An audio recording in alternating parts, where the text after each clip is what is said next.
This is the Map Scout Challenge brought to you by OnX, where we examine the map, assess features like terrain, habitat, and access, then go out and rip it apart in person. And right now we're going to show you the results, no holds barred, so that next time you go to public land, you have the confidence to scout, hunt, and kill whatever you're after.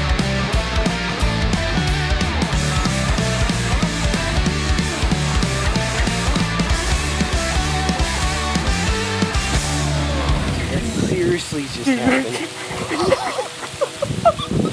That's amazing.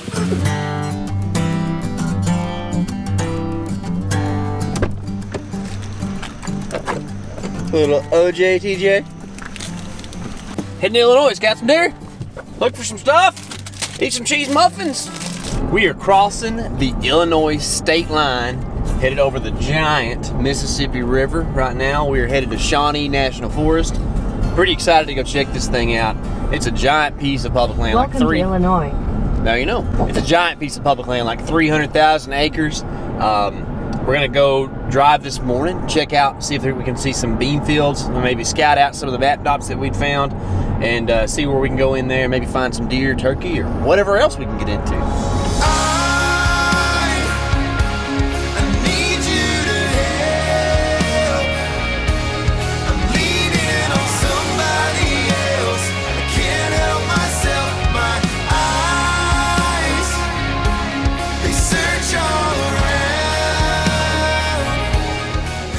So these two dots that we kind of were excited about right here next to each other, it's kind of looking like it's not going to be beans. It's looking like it might be rice, which is not going to be deer food.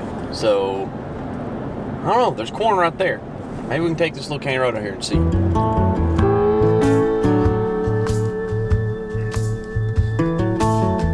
We're on a road that seems to be a public road.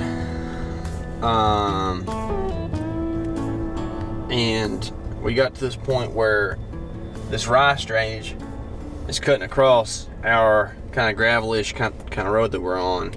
The public is about 100 yards up there, and there is a train track crossing up there.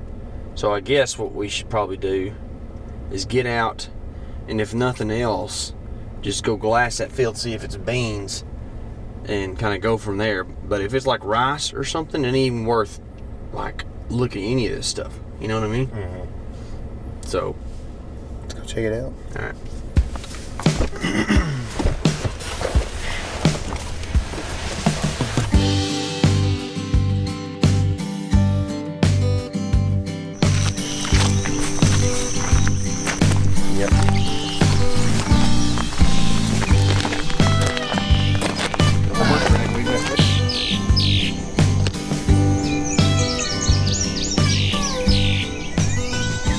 There ain't nothing that deer gonna eat right there.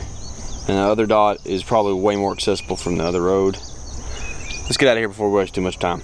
Sometimes they just don't work out, and there's no reason to try to force it.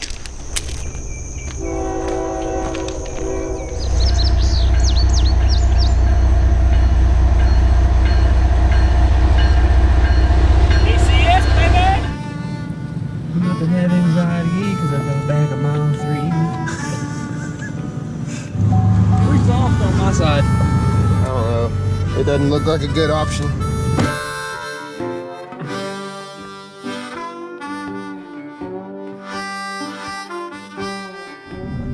Well, there's some turkeys out there in the field. Sure enough, look at them.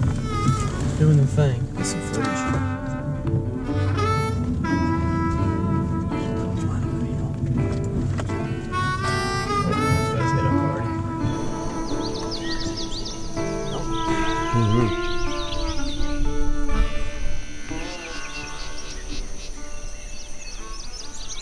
So these are kind of the two first dots up in the hills and the timber that we were going to kind of drive by and look at. We can't see that one, but man, it looks like really, really good ag. Kind of pretty tough to access, and it might be a real good spot for a camera. It's kind of straight up a hill. Yeah, but it's good. Yeah, it's kind of, you got to access it across a creek and up a hill to get there. Still looks like a pretty good hunting spot. It's not that far of a walk though. No, distance-wise. but it's like probably a 60 or 80 foot climb, which might keep people out. And then we wanted to kind of glass this one up, and you actually spotted some turkeys out here in this field. You can't, there's no way to see those fields from a road.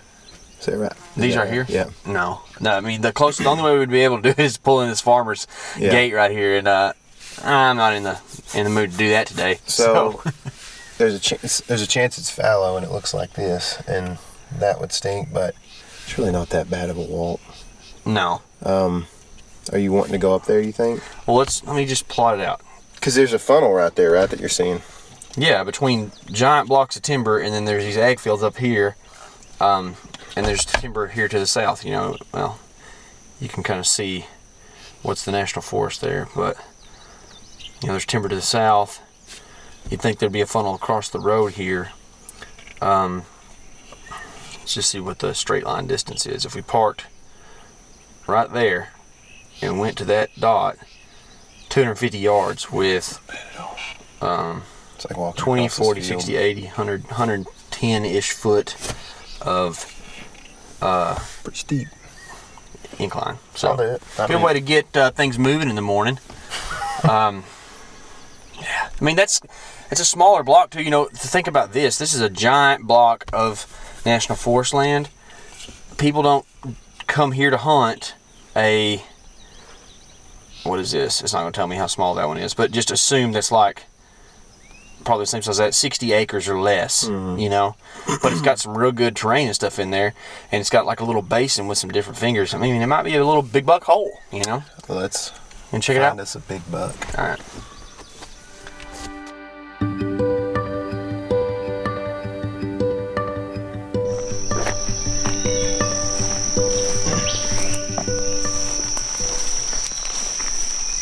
Looks like a good way to die off in here. So deep, dude. It's good for hunting. People don't want to do this. Ooh. Think that's how a deer looks when it jumps? I bet I look way cooler than a deer. It's definitely poison ivy, so keep your hands up. Uh-huh. Huh? Yep. My goodness. Close.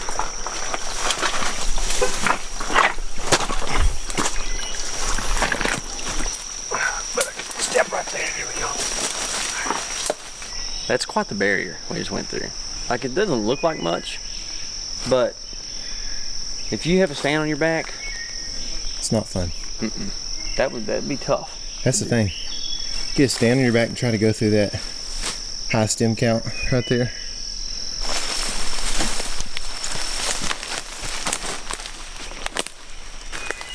Tracks.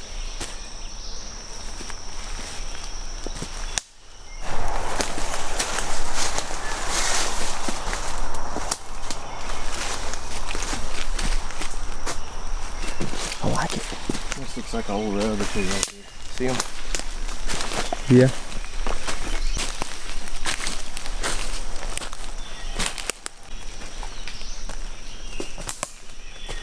So we hadn't made it very far at all.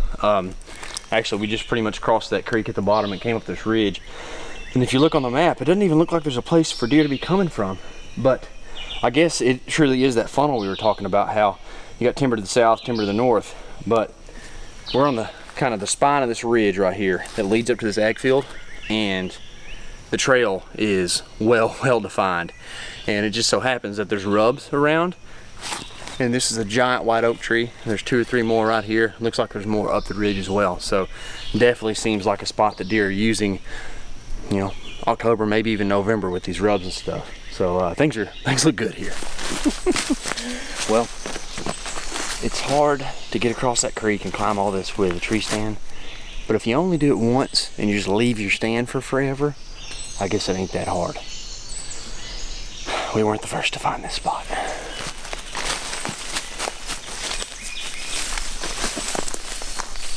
That's last year's too.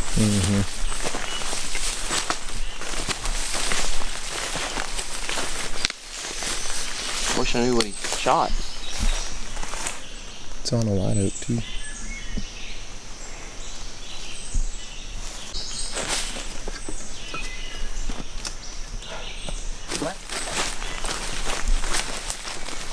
Rub right there. Trail goes right there. Okay, so we got up here to top of this ridge, found that tree stand, which is kind of a bummer, but hey, way to go, guy. He found a pretty good spot. This corner is a really nice spot because it kind of funnels deer because there is a fence on one side. But this field is corn this year, which right now, when we're trying to hang a camera, beans are kind of what the deer are hitting. But this is Illinois, so you don't have an opener until October 1st, which means beans aren't a thing until late season. However, corn, when they start cutting that, or even they might be bedding in it and then traveling out here to eat white oaks as they fall, corn in October, and especially around the October-November change, is going to be a good thing. So you can just think about that when you start timing out, like when is this area going to be a good place to hunt.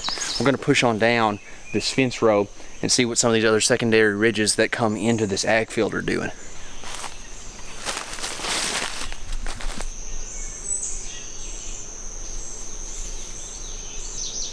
It's the same look, kind of. Same stick, at least. It stands a little different, but you know, he hung it the same. Same way, yeah, exactly. Yeah, you know, where he's smart because he puts ladder above where his stand is. That way you can step right into his stand as opposed to having a monkey around. So, map tools, waypoint, tree stand.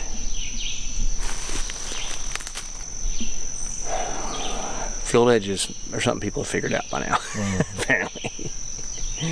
See how tall that dadgum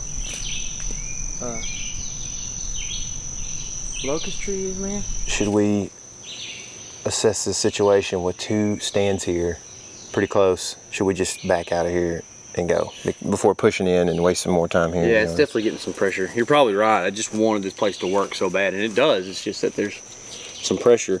So, I mean, there are other fingers and ridges back here. Those lead to hay fields, but like it's a place for deer to bed to come to this ag. But if there's this many stands, is there a mature buck still in here? Or are we gonna be hunting, you know, 3- and 4-year-olds that got a pass last year from this guy or these guys? Yeah. You know, those persimmons? I think so. Look like persimmons. So, yeah, probably. If this was your only place to go, you'd make it work. But since we're up here trying to find a place, maybe doesn't have any pressure, it's probably worth a shot to just head out and go somewhere else. So well, kind of what he's either coming in like we did, or we kind of think now because of how close he is to these field edges that he's just got permission to come in here, whether he owns the farm or not, walk through the field, hop in a tree real quick. It's easy. It's easier than what we did. So that's something you might have to watch for around private land, you know, if you're not back in the middle on a saddle or something like that. Yeah. So you want to kind of head down the ridge a little bit and just kind of maybe shed on our way out and just see what's going on, just to do it. Yep.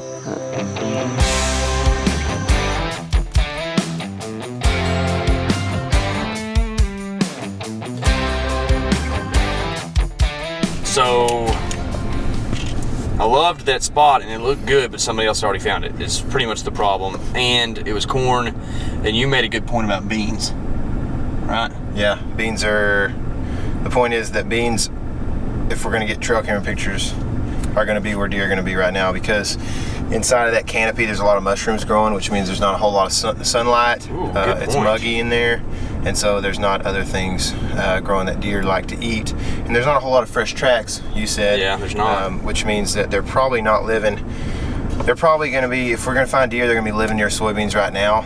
We can make assumptions about what ridges they'll go bed on whenever cold weather comes in October and that kind of thing. So another thing about where we just went is it's fairly accessible from town. Mm-hmm. Like St. Louis isn't far from here at all. Cape Girardeau, whatever you call it, it was a pretty easy drive. We're going to continue on down this highway through Shawnee and just kind of check some of this ag field stuff along the way.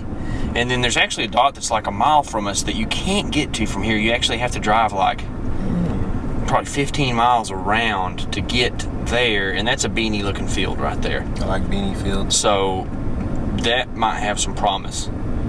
So we may end up there, but we're for sure gonna check out some of this stuff along the way. There's a spot right here next to the prison that Tyler really likes. That is just a little tiny possible bean field. You know, we got to check these ag fields to see what they are. But the good thing about all these is you can see them from the road. There's also a chance that when you walk in the morning, there's a guy sitting in your tree stand that's been maintaining it for you from the prison. So, that's true. You know. Tyler gets real scared about stuff like that. Yep. But we got some more spots to try. So we're gonna go do it, not waste any more time. Let's do it. It's crazy, the Mississippi River is like 15 miles from where we're at right now. It's a good looking spot, man, with a lot of, I mean, there's a lot of elevation. All those are north facing ridges right there leading down to those beans. Deer got to cross the creek to get there. Look at this turkey right in front of us. Oh my goodness. More of them. There they go. All the turks. 3 hens. Where's their poults at? That ain't good.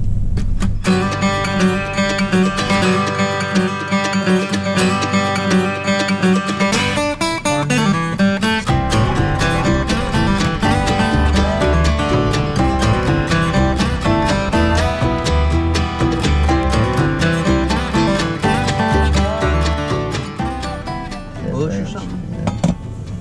Sure there's no carbon. Those like the beans. First one. Binos here. So this is a long, slender bean field.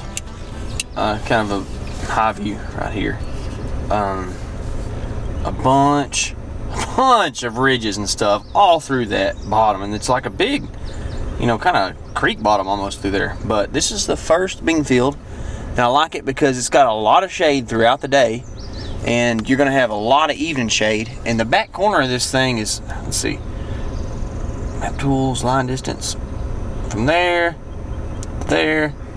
450 yards. It's a good little distance.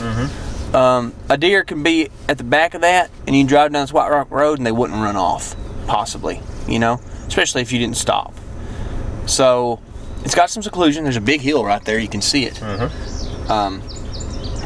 And there's a lot of ridges and stuff that kind of fall off into this. I think it's a pretty good spot to go check out, man. Let's do it. So we got that no trespassing sign. There's another posted no trespassing sign right here, but clearly from there on out, that is Shawnee National Forest. So is this the fence post right here? Maybe. The corner post? I don't know. That'd be really weird for them not to farm all the way out to the edge of their pasture. Well, there's a creek right here. Oh, is that the deal? Yeah, I think that's posted or painted purple right there. So I would imagine they There's have a little lane right there. Yeah. So we're probably not gonna be able to put a camera on the bean field unless like the private public line is closer to the field back there. Yeah. But we can definitely find an access trail. So I'm gonna pull over right here. But like, one of the things is that those signs right there will make the average guy who doesn't have onX say, I guess you can't hunt there. Because there's no Shawnee National Forest sign anywhere. That's what I was thinking. Yeah, because I saw that big no trespassing sign. I was like, I bet that's a Shawnee sign. You know, it wasn't. Kind of a path lane. Yeah, that's it's nice, man. Let's go do this.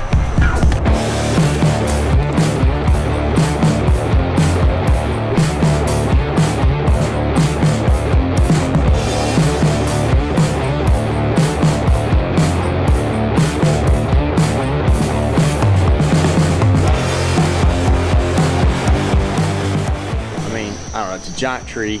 It's private land that it's facing. It's really on the fence line because there's a fence post right there. Exactly. It's probably a private landowner, and KC makes a good point that it's probably a gun hunter, just being that it's not really set up to make any shots. There's a bunch of brush, right or left-handed. So, I mean, I would set up to take shots back here if I was set up a tree stand right here, and that's set up to take a shot into that bean field right there. And you really can't shoot into that bean field. Once the leaves fall, you can. Man, and there's a ton of stuff there. I wouldn't be shooting through that stuff.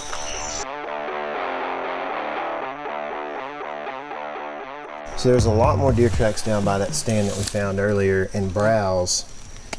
And I think that you can tell that the flora has changed as you come up this hill. You know what I mean? Yeah. So they're definitely like, and whatnot. They're staging, I would say right now, during this time of the year, down there and eating stuff before they come out and get into the field and the open around that road and that kind of thing. But that's only 200 yards from the road, and you're on the main, like this is a 2-track of some sort, I guess the Forest Service uses from time to time, and you're on the main road where you'd hang the camera down there where all that browse is by that tree stand. And I just think it's a good spot to get the camera stolen, you know. And I think that if you're hanging a camera for 10 days, maybe that's the spot. But right here, this is like the one entrance trail, because you made this point. That's a thicket right there. I mean, there's cane, there's pawpaw, all kinds of stuff that's grown up. Deer aren't moving through that freely very often. This is the one trail that enters pretty much the back of the field. It's thick right here too. Yeah, thick here, and you can get off of this main trail, the road, because it kind of goes back into the public a little bit more, and that makes it to where you can hang your camera and it not be on the road and be seen, right? And I think that if you're gonna hang your camera for a month or longer, that you're gonna get most of the deer using this area on this camera because there's one main trail right here. Yeah. There you go. Hey, hey. Might take a few tries. That's what Tyler calls duty wood.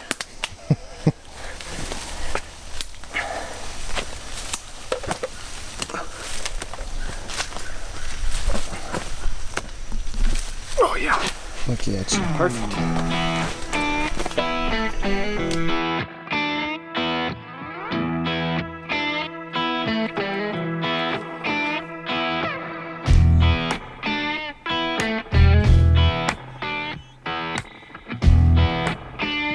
So we talked a lot about this bean field and how everything lays out. So we were going to set the camera on a different tree and just figured out we could not get the trail the way we liked it. The camera was very good and concealed, but it just, we're trying to get pictures of deer, right, or videos of deer, and it just wasn't going to work. So we decided to move it to that lightest colored tree in that big bunch of darker trees there. The trail comes down right here and actually falls right by where we're standing. And then you also have that 2-track that goes this way. So we're getting kind of 2 trails at once, and I think that if we leave this hanging here for a month, we're gonna get almost every deer in this area. It's a really neat spot because you got creek bottom, beans, a trail that leads up to the ridges, and then this probably 10-acre area right here was burned maybe this winter. So there's gonna be all kinds of forbs and stuff growing up here, and you can already see them. It looks good. So I feel real good about this camera hang. It took a little bit of extra effort because we had it hung in one tree. I didn't bring a stick because I'm stupid, so I got real smart and used a log instead. And had the thing completely hung and just didn't like it. So we pulled it down and moved it. I think that in the past we've had a hard time being lazy and just be like, ah, it's okay. But if you take that extra effort, man, it can pay off a ton when you actually start putting those SD cards in your computer and checking the cameras.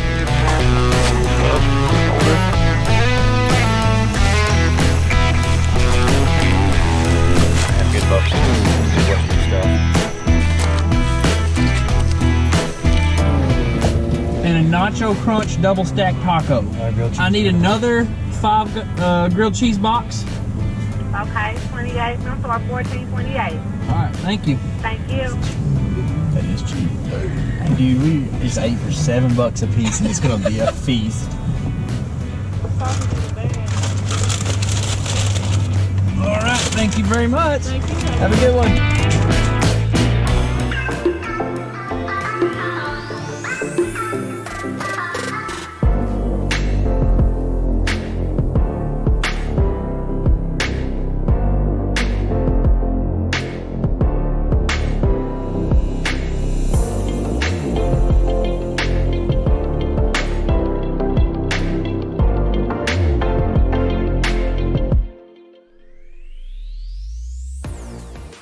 Yeah, this I really like how that ridge is coming down. We got another ridge.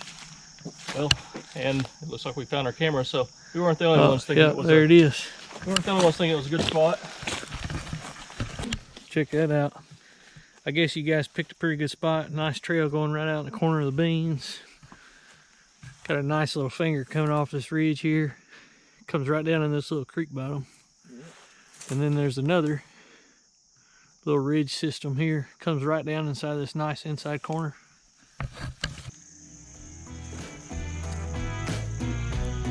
Pretty good browse in here. Good job, guys. The mystical state of Illinois. Possibly the first big buck state I ever heard of. I mean, we think of Iowa nowadays as being like the Mecca, but really, I mean, you like to use them synonymously. Same thing, right? So, anyways, like you think about the Pike County stuff you read about in magazines. Well, we did not go there. We went to Shawnee National Forest, which I don't think is in Pike County, nowhere near it as far as I know, but really cool spot. What did you think? Yeah, it's going to be a lot different than Pike County. I think there's a lot of terrain there. Big hills, big mountains, big ridges. Yeah, for sure. And with that, there's just a lot of land in general. And I love seeing a lot of land. Yeah, a lot of public land, and that's managed by a national forest system. So forestry is going to be a big deal. Keep tabs on it, that kind of thing. So. One of the things with the public land, that means that there's also probably private land. And I noticed in Shawnee that there's a lot of smaller, different little patchwork, quilt work type things going on. Yeah, and another thing I think you're gonna have to keep tabs on outside of the forest management is the Mississippi River, because it runs right through the heart of it. Yeah, and with the Mississippi comes the agriculture, and that's a good thing, right? Like if you got the Mississippi, you're gonna have a lot of corn and a lot of beans. Yeah, so let's expand on these a little bit. It's a huge amount of land, right? Yeah. I think somewhere upwards of 280,000 acres, which isn't the biggest place we've visited on the Map Scout Challenge, but it's still really, really, really big. I mean, it's way more than you could ever hunt in a lifetime, which is a little intimidating, but also a lot of fun too, because you know that there's plenty of places for you to go hunting. It's going to be a little bit tricky because whenever you start looking at a map, it all kind of runs together. So what I've found out when you're looking at these huge blocks, it's really helpful to kind of just zone in on, maybe a couple square miles and really kind of pick that apart. Yeah, and for me, one of my points was about the forest management, and you could do the same thing. Is you could find, and a lot of people like to talk about this. Chad Sylvester with Exodus talks about this a lot, but he'll hunt clear cuts way back on some of these big national forest properties like this. And so what I think is you find the heart of a big property, and that's where you spend your time looking for clear cuts that you can see from aerial. And then also, there's hopefully opportunities that you can get on ridge tops and look down into some bottoms, or just you're gonna have to go boot scout it. But one way or another, I think if you pay attention to the clear cuts, they also did some burning, we noticed while we were there. And so I think things that are gonna create high stem counts and a little bit of sunlight hitting the forest floor and creating some forbs and that kind of thing for forage is going to be an important thing to helping you kill monster bucks in Illinois. Yeah, for sure. And one of the things that you're going to have to take into consideration when you're looking at all that stuff too is the fact that a lot of times if you're out west, you see two things. You see these giant national forests that are just big blocks of land, or say you look in a state like Wyoming, and they're these little, like they call it checkerboard or quilted looking plots of land where you got public, private, and it's very hard to navigate those interfaces.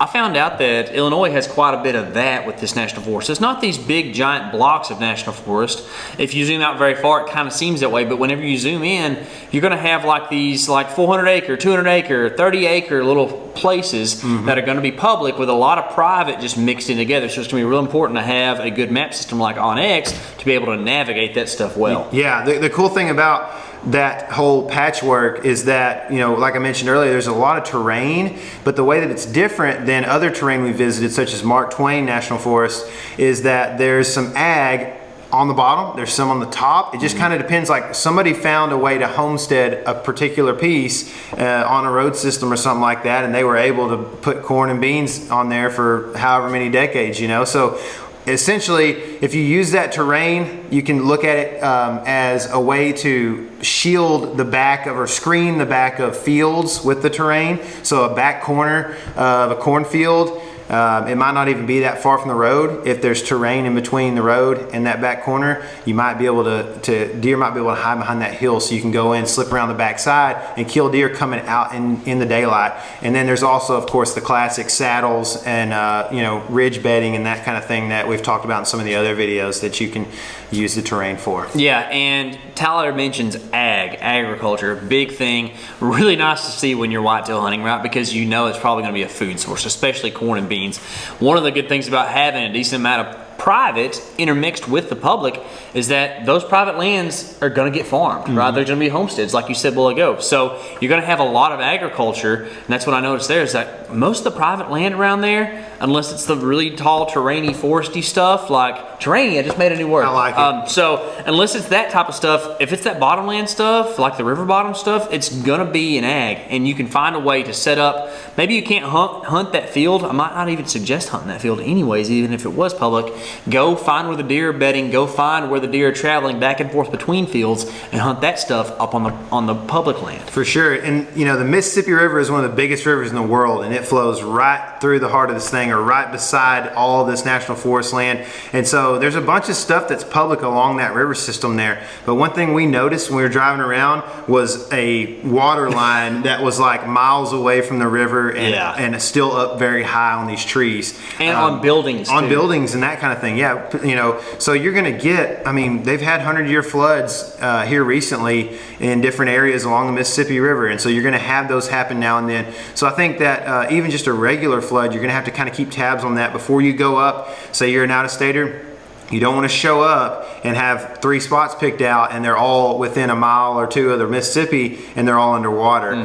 That's also going to probably push deer up, like K.C. had mentioned to me earlier off of air. And I think you're also going to deal with this is when a field floods out at the wrong time of year, or even any time during that year, it might cause that farmer to not either be able to plant or for the crops to not come up. So that could possibly push deer into those secluded, higher up fields that are on those little homesteads that I mentioned earlier, that are, you know, 20-30 acre fields up in the mountains a little more. So something to definitely keep in mind is that the Mississippi can be wild, and it's dangerous. If you were to get out on it, I don't think I would suggest that at all. So you know, don't think about probably taking a boat to the Mississippi. You might could use some of the feeder creeks or something for water access, but that thing is massive right in there. So now we're gonna go to the map portion of this. KC, show us what's going on. So Shawnee National Forest, a giant block of land, spreads all across the state, and you can see I got all kinds of map dots all over the place. But we're gonna zone in on a few of them here. Cape Girardeau, or however you say this. Girardeau, we stayed there. It's a big old town. So you definitely have amenities while you're there, pretty close by. If you want to stay in a hotel, get a shower if it's cold or whatever. The first place we went was out there in this bottom country because we're trying to find beans. Not that you couldn't kill a deer over here, but man, this did not look very good. So quickly we found our way over here to this little plot here. I thought that this looked real good because it was kind of tough access. So there's a little neck down right here. It's actually a pretty tall hill to climb here. And if you look right here, there's a creek. Well, you can't even hardly see it. You can see it right there. There's a creek you got to cross to get there too. That's always a good thing. Like if you got to cross the creek, you're taking half the guys out anyways. You know, 68% of statistics are made up on the spot, and that was one of them. But either way, you're taking some dudes out. So we were pretty excited about this. We actually found a trail, a good trail going up this ridge to this top cornfield. There wasn't a lot of ag on the tops, a lot of it down the bottoms, but we found ag up here on the top. We actually went and scouted up here first from the truck. Saw turkeys here. So look, we'll give you this point right here. If you want to kill a turkey in the spring, right there, that dot right there will take you there. Okay? You can go in there and kill some turkeys in the spring. But decided to come down here and try to access from the back side. Well, we got up there at the top and found a stand there and a stand there. Tyler had a point about these stands. Yeah, I think that that's probably a stand that's hung from the private access, essentially. So I don't know if it's actually the landowner or somebody that the landowner is letting come in through private, but they were very close to the private boundary, and I don't think that guy's going to want to haul both those stands up that hill like he did. He could, but there were some big old sticks and everything. Yeah. And just the way it was being hunted, it looked like that the best way to come into those stands would be from the field, probably. And this field is a good field. This is corn here, the darker stuff, and then you've got like the CRP type boundary stuff or whatever that helps with the erosion right here. So kind of taller grass and all this stuff. Good looking spot. But we decided not to hang a camera there. It's a good looking spot. You could probably go down here, hunt some of these other ridges and have some luck as well. But we decided to look for something else. There was pretty good sign in there, really. Yeah, there was. There's a lot of deer sign. We were excited until we found the stands, for sure. So let's see. We ended up pretty far south. We went all around, drove all around, and then found some bean fields, man. Some good, everything right here is beans, okay? And I really was interested because this is a big ridge system right here, and you got a big creek bottom system here, and I would imagine at some point in time this was open like fallow field or something. This is regrowth, and once you get in here, that's what it looks like. Interestingly enough, there's a no trespassing sign right here that would make you think that you aren't allowed to go in here, but that's not the case. What's going on here is the public-private boundary is a little bit off of the actual field edge, okay? So they have a no trespassing sign right here on the edge of this private, but you can walk right in right here on the public. And we did that, and we really liked what we found. There was a stand here, most definitely set up to hunt this field. He was on there's a ladder stand on the opposite side of a giant tree pointed out to the bean field. So I'm not too concerned about that. Maybe for muzzleloader season even, there weren't any bow shots there at all. I like this big creek bottom. We actually found a decent amount of sign and browse in here. I think that they're browsing some of those wetland plants during the summer right in there. Yeah, jewelweed. We found jewelweed they were eating in there a lot. And they're staging in there before they go to those beans, I think. Yeah. So. And what we ended up finding is that it's actually real thick along this bean field.